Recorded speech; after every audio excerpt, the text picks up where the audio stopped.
Hi friends, you're listening to Beyond the Pages with Sarah and Savannah. Today is a very special episode. We are introducing a brand new book that is being released today by a very special person, and I'm going to let Sarah introduce this person because today's episode is our very first episode with a podcast guest. So we're happy to introduce you all to the author of the book we're going to be talking about, which is Caitlyn Paxson, who has kindly agreed to join us to discuss her book, A Widow's Charm, which is officially out today, the 31st of March. So you can find it at the Bookmark in Charlottetown, PEI, or wherever you find your books. Hi, Caitlyn. Welcome to Beyond the Pages. Can you tell our listeners a little bit about yourself and about the book? Absolutely. So, hi, my name is Caitlyn. Thank you so much for having me on the podcast. I'm very excited that A Widow's Charm is about to be out in the world. I am an author and a performer and a historical interpreter living on Prince Edward Island in Canada. And A Widow's Charm is my first novel, and it's a fantasy romance about a woman who is the lady of a manor, and her husband drops dead unexpectedly, foiling some of her slightly socialist plans for the estate. So she attempts to blackmail the necromancer next door to resurrect her dead husband to save her home, only to find herself falling for said necromancer instead. Mm-hmm. No, this was a very interesting book. I loved it. It was not what I was expecting when I first picked it up, and then Sarah was like, yeah, it's about necromancy. And I was like, oh, this is different from the, witches and fairies and dragons that we've all been reading. There's one thing at the very beginning of the book, and it was your content warning about the dog. I think both Sarah and I read it, and then we were like, thank goodness she put this in there.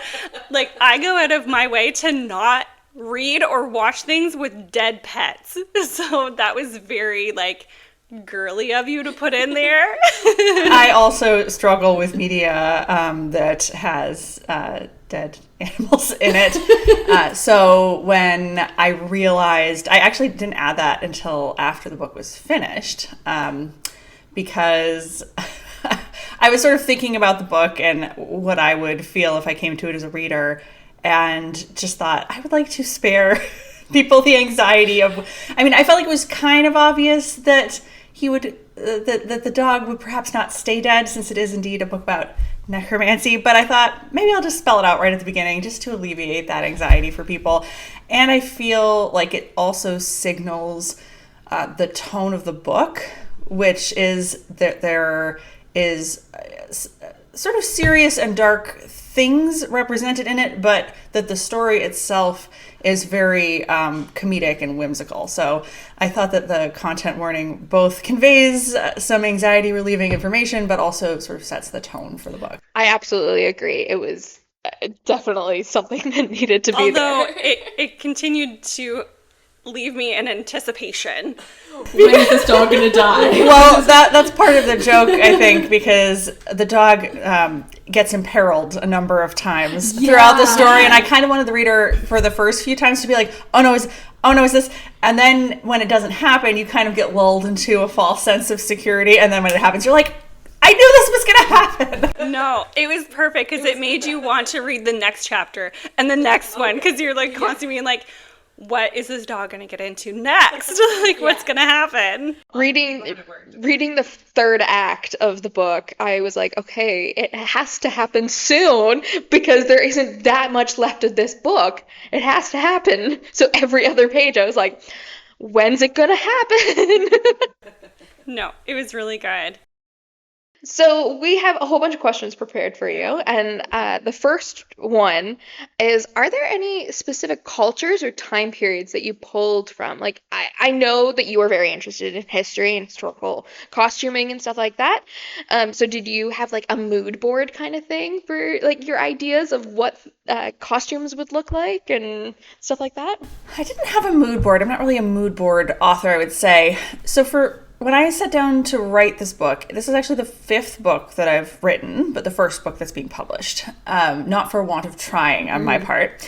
So by the time I got to starting this book, I was feeling pretty disillusioned with publishing and pretty frustrated. And I decided that in order to keep pursuing this, I needed to really focus on just writing things that I enjoyed the process of writing.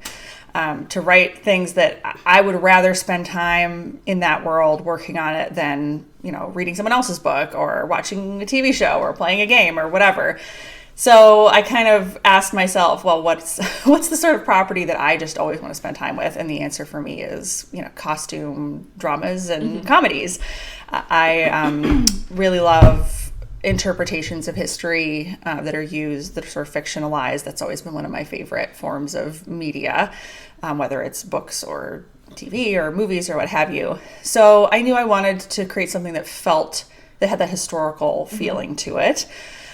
But I also, maybe because I work in history, I get very tangled up in fact checking and is this really how it would be? When I try to write actual historical fiction, it stresses me out. I think because having worked with history, I understand how everything is interconnected in a way, and if you change one aspect of things, it's going to have the snowball effect, and I get very caught up in that mentally. So, and I knew I wanted to have magic in this world, so I decided that I didn't actually want to write alt history. So it's, a lot of people are calling it historical fiction because it feels like historical fiction, but it is not intended to be an alternate version of our history. Yeah, I think that is very clear because it does. You'd have the different country names that do not exist in this world and the magic and all of that. So I get that. And I tried with the little details to kind of signal that it wasn't, and maybe these are only obvious to people who know a lot about history, but I've sort of tried to see little details in this and in the sequel book that I'm working on now where it could be anywhere between the 17th and 19th century. I had guessed around the late 17th century was kind of what based on my knowledge of fashion history. Yeah, so I kind of have tried to see little things that someone who knows about history would be like, this isn't one specific period because there are little details that kind of point to different points in a real world timeline. So that's just a little game I played with myself, I guess. That's kind of what Sarah and I were chatting after we read the book. We were like, what time period do you think this was? Based off of, not because it isn't in the real world. That being said, we were very excited to kind of imagine what they would look like. And because you don't really have a mood board or anything, would you entertain the idea of doing fan art? Oh, I'd love to see fan art. And I do actually have a little bit of commissioned art that I've just started, that I've posted online. Portraits of the main characters that I hired a really dear friend of mine to make. And she definitely was pulling from that late 18th century vibe, I would say, when she did the illustrations. But yeah, I would love to see fan art. I mean, it's super exciting if your work inspires other creative people to do renditions of it. That's definitely one of the thrills of putting your work out there. Absolutely. And you said this was on your website? The illustration is on my Instagram. On your Instagram. Okay, so we will link that. Yes, we'll link that in the episode notes. As well as our Instagram and our website. So if you want to check that out, just go to one of those and you'll be able to find it. And I'm also going to be printing that and some other art as postcards and doing giveaways with those at the series of events that I have set up following the launch event in Charlottetown on the March 31st. Okay. And where can people find all of these dates? On your Instagram? Yeah, on my Instagram and on my website, which is CaitlynPaxson.com. Amazing. I think you have the next question. Let's see here. The structure of the writing really had me going. There were times when I even had to stop and message Sarah because I was like, is this even English? What is going on? She goes, it is. It's just old English almost. There was one here that I had written down. I was like, it said, time had passed as it was wont to do. And I was like, I don't think I've ever heard the word wont before. Not in that context, at least. Yeah, so I found it was a really big learning curve for me, but it was very period influenced, which I thought was so exciting for me, because now the next time I go to read a book with that type of structure and wording, I'll know what it means because I had to look it up and learn it. So it was very fun for me to just kind of take a step back and read something a little bit more substantial. Yeah. You also have people and places names that are kind of not commonly used, and specifically like the capital is neck, and like where'd you come up with that?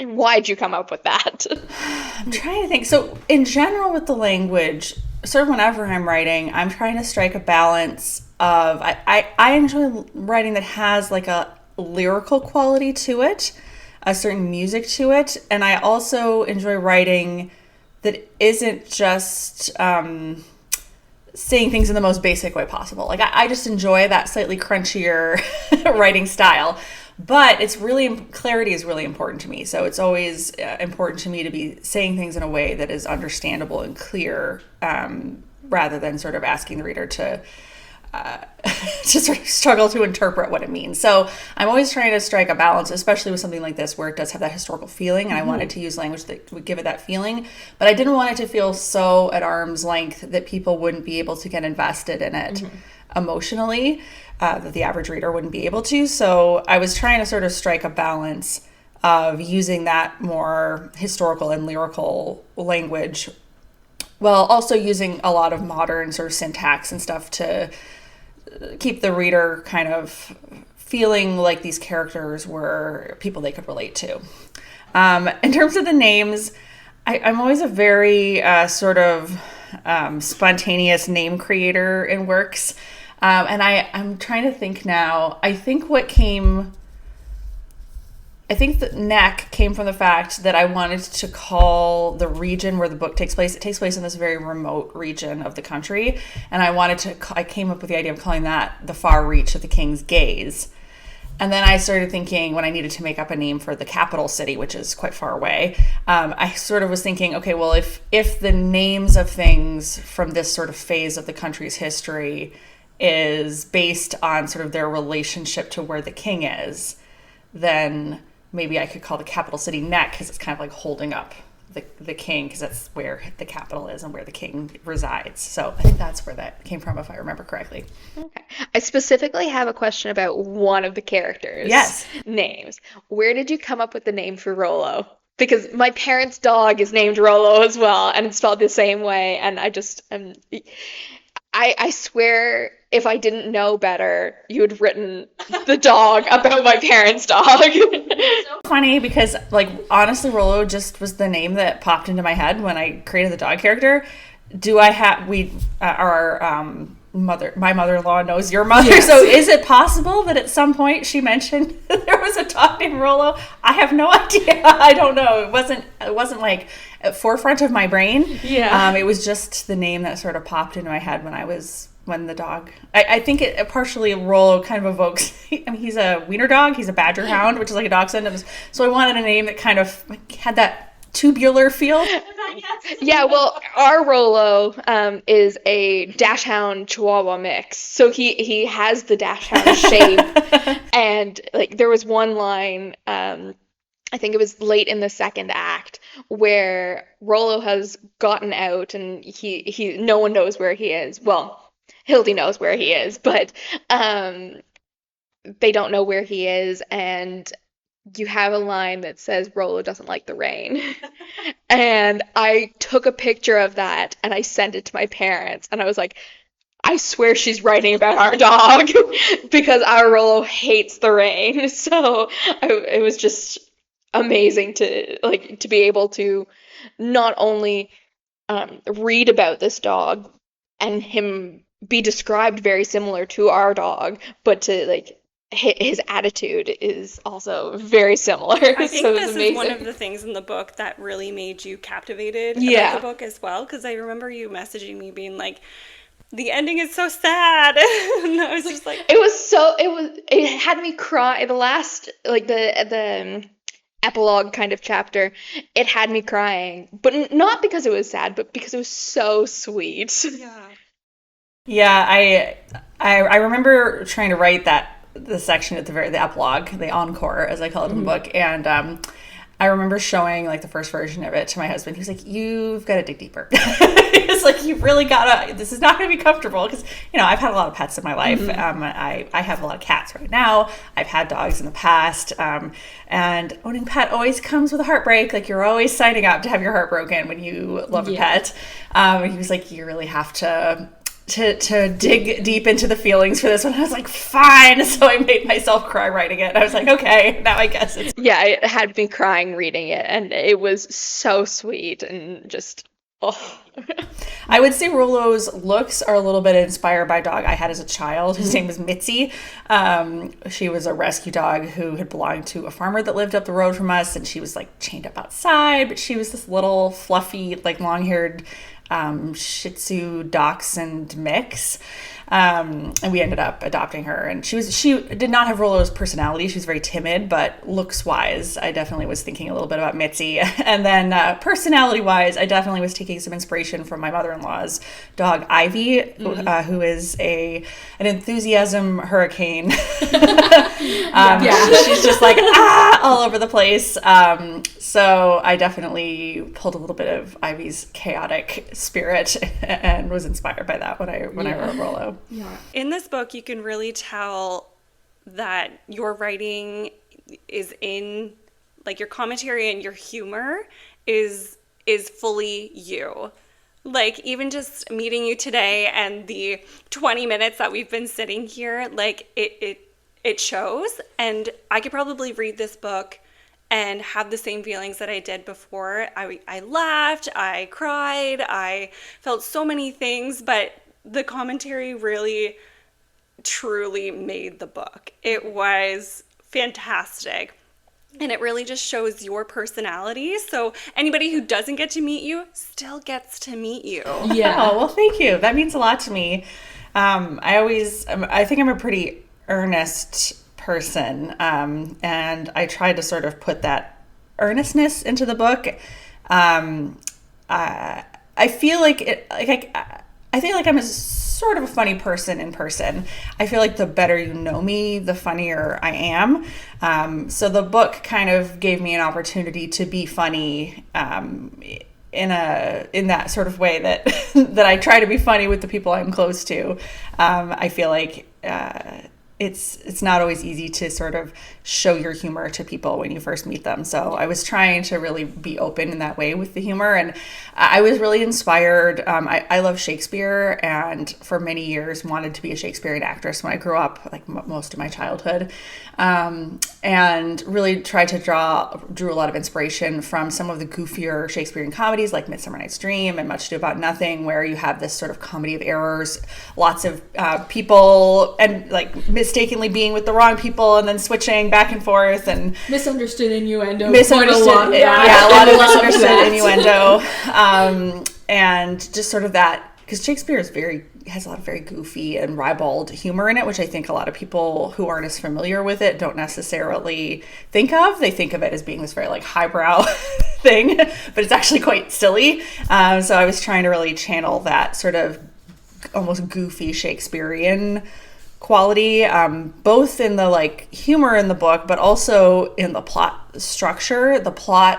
I always sort of say, like, the plot of this book is very silly. Like, it's a ridiculous situation, and the conclusion to it is also quite ridiculous. So I was trying to create this very silly narrative, but with very serious emotions, and to try to be very, like, earnest and deep about the feelings that people are having at the same time that they're living in this very ridiculous situation. Yeah. I think you captured it very well. I do too. So our next question, I don't know that you'll want to answer it. It's just a question that we have. Yeah, it's the biggest question that we were like, oh my God, I need to know the answer to this. And obviously it's why you're writing a second book. Yes. What is Han's charm? So you are going to have to read the sequel, Rogue Charmers, to find out the answer to that question. Though there is a little the book that when it's published is going to have the first 2 chapters of the sequel book in the back of it. So you do get a little hint at Han's charm in those initial 2 chapters. But to really get the full breadth of Han's charm, you do have to check out the sequel. I thought it was exciting that I didn't know, like when we first found out that Han had a charm until the very end, I didn't know that you had a second book coming out. So by the time we got to the end, I was like, wait, there's another book? I was like, this is why we don't know what it is. Like, it's so exciting just to be like, I gotta have it. Like, I think it's a delicate line to walk, because it kind of annoys me as a reader when I read, a book that's one of 2 or, one of 3, where you don't feel like the narrative has a complete arc in that book. Like, I don't love it when you kind of only get half of a narrative and then you have to come to the next book. I mean, I understand sometimes it's necessary just for the length of the story, but that's not my favorite. I like the story to feel like it is its own cohesive thing that has a distinct arc, that has a conclusion to it. So I didn't want to leave anything hanging that would feel like we didn't get a complete story. But you do want to put something in there, some sort of unanswered questions that will lead readers to want to follow up with the next story. So that was kind of my little breadcrumb of putting in this little thing of being like, you're gonna want to know more. you're saying that it's, your little breadcrumb, but when Sarah and I were talking, one of the things that really drew us into needing to know what the next book is the title of the next book. Yeah, so it's the Rogue Charmers is the next book, and do you have a timeline for that? Like, I can't give you an exact date, but I believe it will be coming out about a year from now, so spring 2027. Amazing. That's exciting. So yeah, with the Rogue Charmers, we're like, are there other charmers that we're going to be introduced to? I'm assuming so, given that it's plural. But I'm assuming they'll be integral to the story at some point. And yeah, I'm not sure how much I'm supposed to say about book 2 yet, and I'm still working on it. We're still doing edits on it at the moment. Absolutely. But I will say it's a different kind of story than book 1. I would say if we're talking about the Shakespearean comedies, it's more of a Twelfth Night or an As You Like It that has a slightly more serious tone to it, though it is still a comedy. And it feels a lot like a big action adventure comedy. It's kind of what we had thought about too, just with the way that this particular character is. And obviously there's going to be a change in charms. So the story itself will be very different, I think. And I'm so excited to see it. It's definitely very action forward and set in a different location than book 1 as well. So you get to see a different part of the world, which was really fun to get to explore. Nice. Yeah, absolutely. So I enjoyed the ending with all the gratitude towards all of the people that you or has supported you and helped you within the last 20 years, I think it was. Yeah, it's been a long time that I've been trying to make this happen, so. It's been a long journey, absolutely.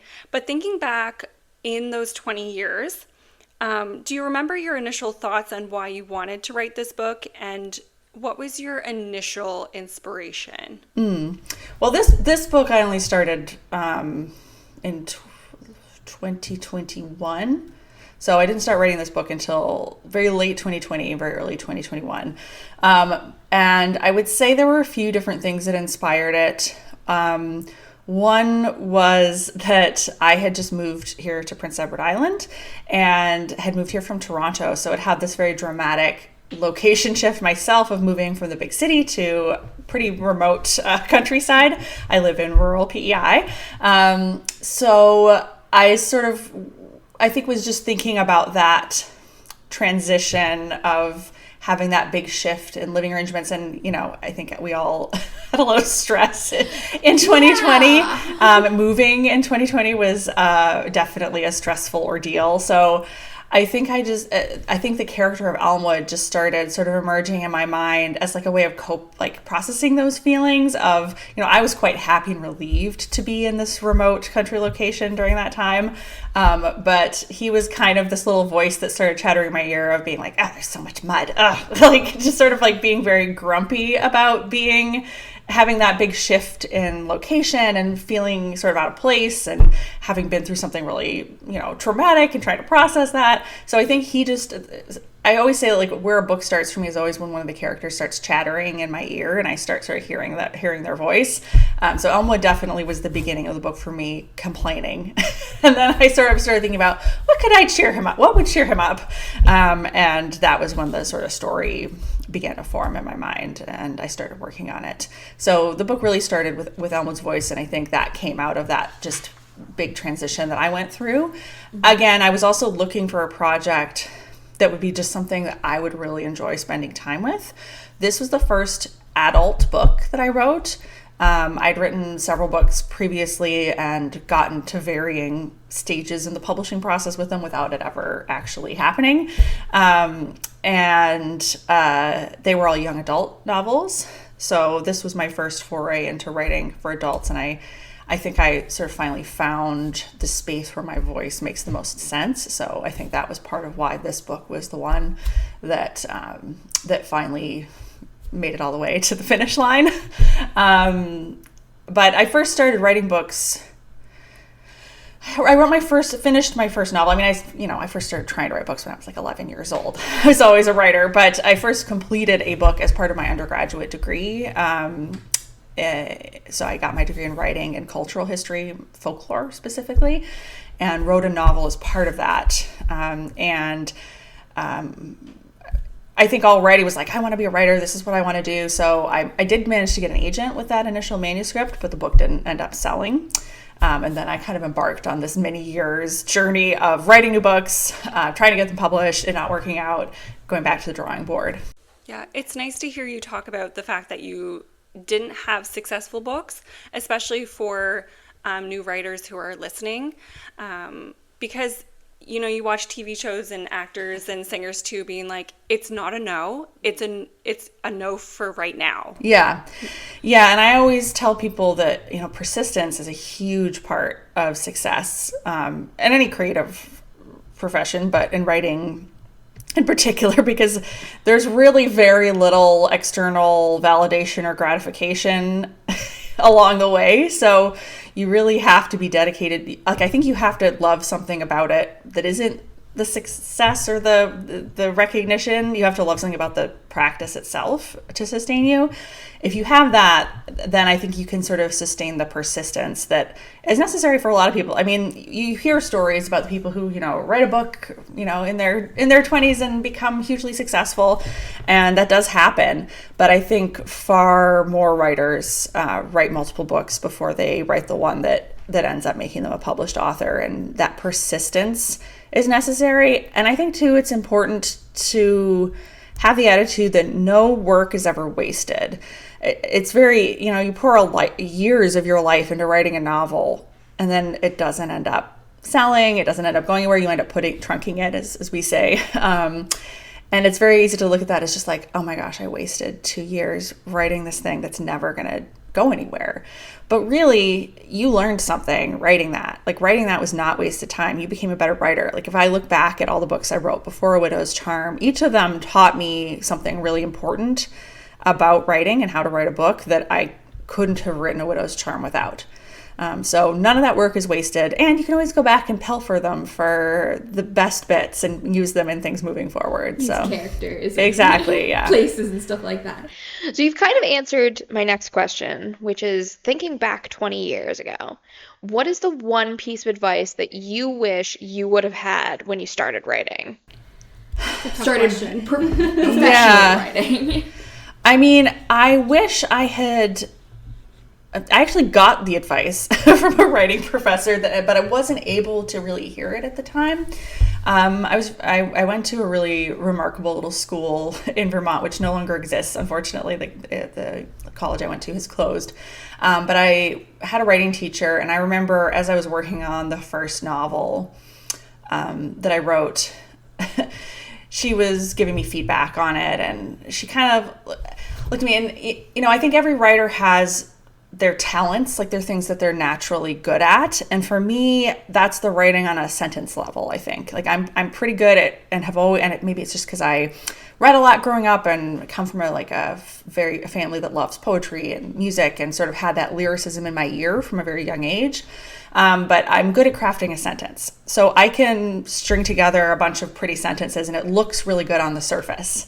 And I've always been pretty good at that. I'm good at describing things, like at having that unique perspective and putting it into words. But that initial book that I wrote, it had all these pretty sentences, but the story was pretty flawed underneath it. And I didn't know yet how to fix that, or even how to recognize it. And I think because I could put together nice sentences, I'd always been told like, oh, you're such a good writer growing up, because it looks very nice on the surface. And I remember I had a writing teacher who kind of looked at me and had been reading my work, and she said, Caitlyn, until you are willing to work a lot harder, this isn't going to go from good to great.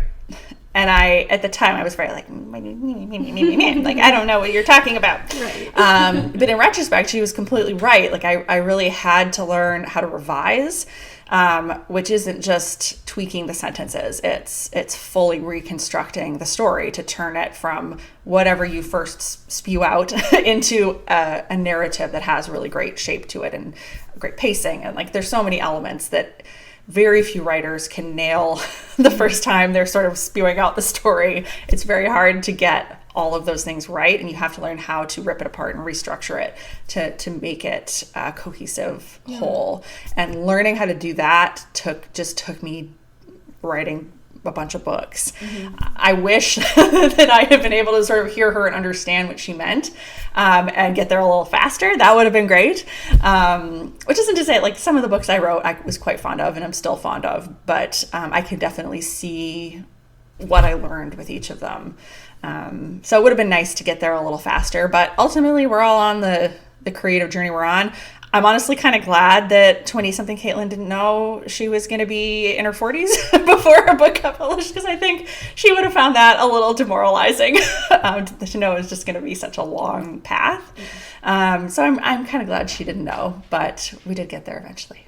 And that's all that matters, honestly, Yeah. because like this is your first published book, and Sarah and I had the opportunity to read it, and both of us absolutely loved it, and we can't wait for the next one. I know you mentioned earlier that you have an event coming up for the release day. Yes.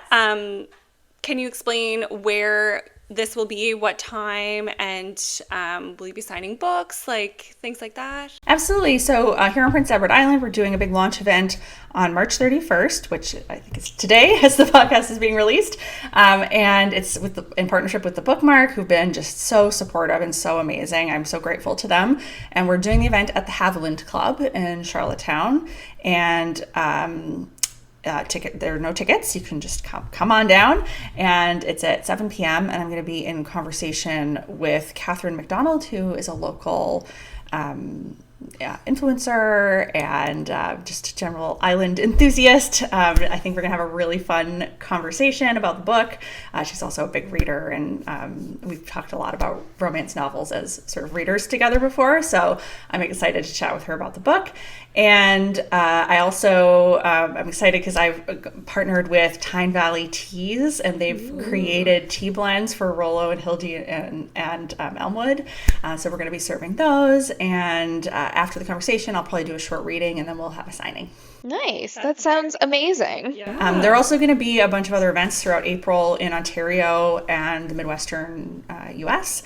I haven't, as of recording this, haven't completely settled all the details for those, but you can, if you're located in Ontario or in the Midwest, check out my website for more details. Yeah, and again, we will link those in our podcast, our website, and our Instagram. You can also just contact us directly if you do have any further questions. We don't mind reaching back out to Caitlyn. But yeah, no. I think we have one final question. Okay. Thinking back through this book, is there one thing you hope your readers take from it? One thing they take from it. A question to make you think. Yeah, I'm not sure if there was any one particular thing. I think my approach with writing is always, I want to put my feelings and morals and all that into the book. Like, I want my book to reflect those things, but I'm never trying to proselytize those things. So I don't know that there's anything specific that I'm looking for people to take away other than having an experience. Yeah, I want them to have a fun experience. I want them to laugh and maybe cry and feel for these characters. I guess that's what I'm hoping for the most, is that people will feel for Hildy and Elmwood and maybe relate to them or take something away from their journey that they can value in their lives. I think that's the great thing about romance novels. What I really love about romance novels is that they're really character studies. And the narrative sort of allows for us to really get into the in-depth workings of people and how our experiences can push us forward and how they can hold us back, and sort of what we need to do to let our lives take the path we want them to take. And I feel like it's that genre is just so amazing for that. And if you're interested in people, like, I feel like that's why that genre is so appealing to so many people, because you really get to do that in-depth examination of character. And I hope that my book has contributed to that, a vast array of stories that really let you get into what makes people tick. I think it has. I Honestly, do too. I found these characters very relatable. I enjoyed them very much. Like, there was the broody man in the forest, and sometimes men just need a little woman's touch in order to make them a little nicer. And then there was the main character who realized that she's not actually alone and she has some friends, and It's okay to want things. it's okay to want things. It's okay to ask for help, So, no, that's Yeah, absolutely. Well, Caitlin, Savannah and I would love to thank you for joining us today and sharing your book with us and our listeners. We're so excited to see what comes next in this series and for you as a writer, and we wish you the best of luck. Thank you so much for having me. Thank you. And for our listeners, remember to follow us on Instagram for all our recent updates, as well as Caitlyn's Instagram. Check out our website for all your reading needs, and like this video to support us and aspiring new authors like Caitlyn. And remember to tell a friend, because the book goes beyond its pages. Bye!